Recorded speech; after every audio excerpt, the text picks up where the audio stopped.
할렐루야. 오늘은 사도행전 2장 말씀을 함께 은혜 나누었으면 좋겠습니다. 2장 1절부터 13절까지 제가 읽겠습니다. 오순절 날이 이미 이름에 그들이 다 같이 한 곳에 모였더니 호련히 하늘로부터 급하고 강한 바람 같은 소리가 있어 그들이 앉은 온 집에 가득하여 마치 불의 혀처럼 갈라지는 것들이 그들에게 보여 각 사람 위에 하나씩 임하여 있더니 그들이 다 성령의 충만함을 받고 성령이 말하게 하심을 따라 다른 언어들로 말하기를 시작하니라. 그때에 경건한 유대인들이 천하 각국으로부터 와서 예루살렘에 머물러 있더니 이 소리가 나며 큰 무리가 모여 각각 자기의 방언으로 제자들이 말하는 것을 듣고 소동하여 다 놀라 신기하게 여겨 이르되 보라, 이 말하는 사람들이 다 갈릴리 사람 아니냐? 우리 각 사람이 난 곳 방언으로 듣게 되는 것이 어찌 됨이냐?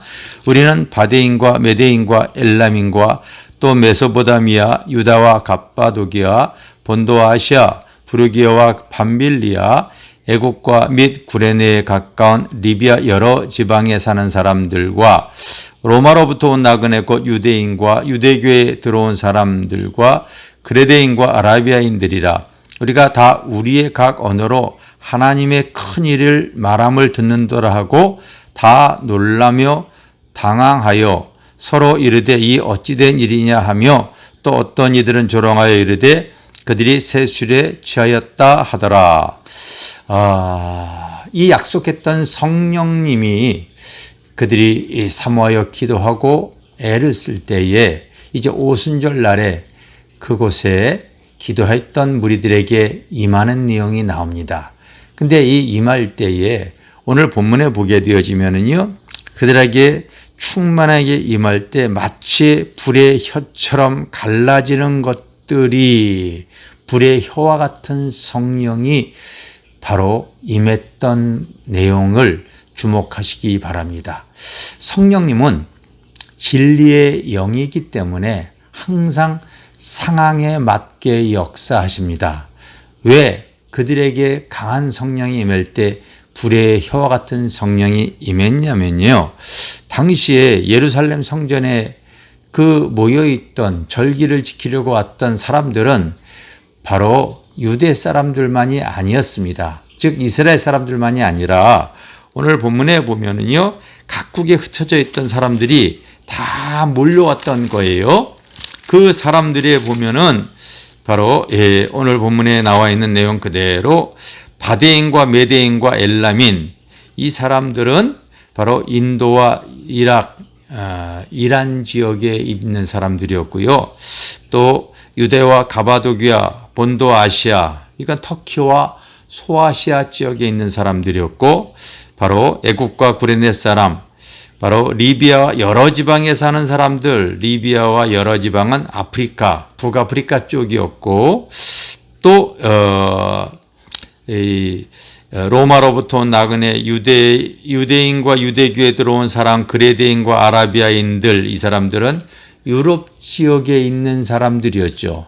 그러니까 그들의 언어, 그들의 방언이 바로 이 성령을 받았던 바로 유대 사람들과는 전혀 이 대화를 할 수 없는, 언어가 통하지 않는 이런 상황이었습니다. 즉 우리 표현을 하게 되면 주변에 중국어, 일본어, 그리고 영어 이런 쓰는 사람들에게 우리가 복음을 증거하려고 해도 할 수가 있겠습니까? 근데 놀랍게도 그때 당시에 임했던 방언은 바로 다른 것이 아니라 당시에 그들에게 하나님의 놀라운 복음을 증거하기 위해서 대언의 방언이 임한 것입니다. 방언은 세 가지로 구분이 되어져요. 이렇게 대언의 방언, 또 사물과도 대화할 수 있는, 때로는 동물과도 통하는 바로 대물 방언이 있고, 주로 우리가 근래에 우리가 많이 사용하는 언어가 바로 이 성령이 임할 때 우리에게 임하는 이 방언은 바로 영음 방언입니다.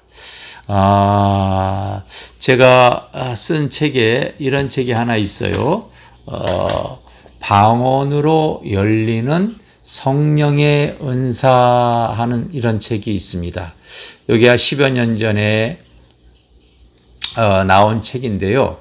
이 책이 초창기에 나왔을 때에 이 방언에 대해서 사모하는 분들에게 많이 읽혀졌고, 지금도 이 책이 많이 팔려서 독자들에게 유익을, 우리 신앙인들에게 유익을 많이 준 책이라고 봅니다. 이 방언을 통하여 어떻게 하나님의 놀라운 이 역사가 그리고 은사가 흘러가는가에 대해서 책 한 권으로 기록을 했는데요.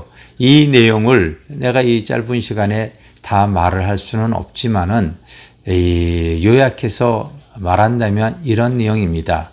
하나님께서 우리에게 왜 영혼 방언, 오늘날에는 우리 믿는 사람들에게 이와 같은 영혼 방언을 허락하시는가?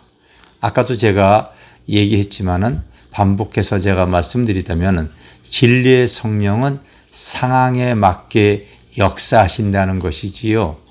그래서 내 형편과 처지와 이 상황을 진리의 성령이 임하면은요, 정확하게 나의 상황에 맞게 진리 가운데로 이끄시기 위해서 하나님의 영이 나를 통하여 대언케 하십니다.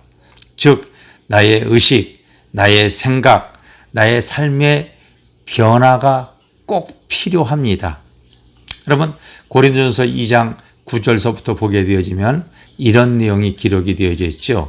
하나님이 자기를 사랑하는 자들을 위하여 예비하신 모든 것이 있는데 그것은 눈으로 보지도 못하고 귀로도 듣지도 못하고 사람의 마음으로도 생각지 못하게 역사하시느니라, 이렇게 나와 있어요. 그리고 그 다음에 계속 나오는 말씀이 어떤 말씀이냐면요. 사람의 일을 사람의 속에 있는 영 외에 누가 알리요. 요즘 우리가 보고 있는 개역 개정판은 이렇게 되어져 있는데 예전에 개역 한글판에는요, 이것을 사람의 사정을 사람의 속에 있는 영 외에 누가 알리요. 이와 같이 하나님의 사정도 하나님의 영 외에는 알지 못하느니라, 이렇게 되어져 있습니다. 나는 그 말씀을 바라볼 때 이 내용만큼은 예전 개역 한글판 내용이 또 이해하기가 좀 편한 것 같습니다.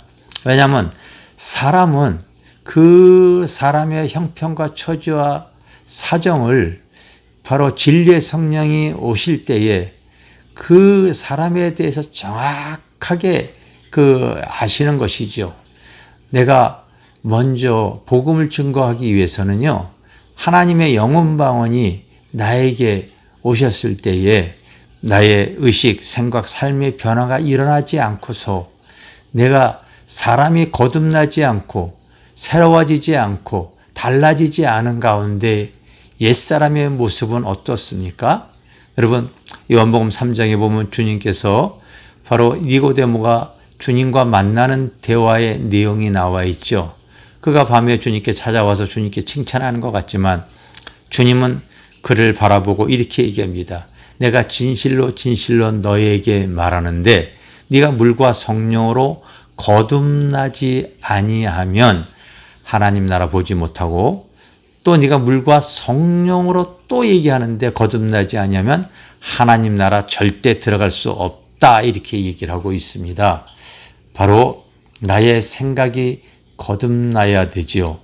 여러분, 잠언서 23장 7장에 보면 대저 그 마음의 생각이 어떠한가 하면 그 위인도 그러한즉.